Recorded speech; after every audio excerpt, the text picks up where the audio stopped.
রথযাত্রায় সবাই আনন্দে মেতে ওঠে, কিন্তু আপনি কি জানেন তিনটি রথের তিনটি আলাদা নাম ও অর্থ আছে?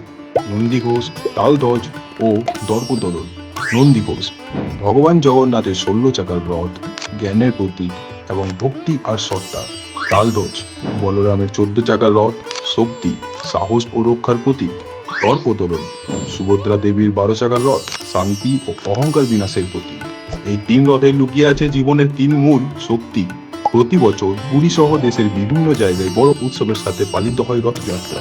এই দিনে ভগবান জগন্নাথ, বলরাম আর সুভদ্রা দেবী বিশাল রথে চড়ে মন্দির ছেড়ে বের হন।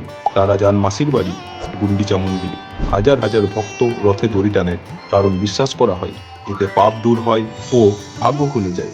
এই রথযাত্রা আপনার জীবনেও নিয়ে আসুক নন্দীঘোষের জ্ঞান, তালধ্বজের বল আর দর্পদলনের শান্তি।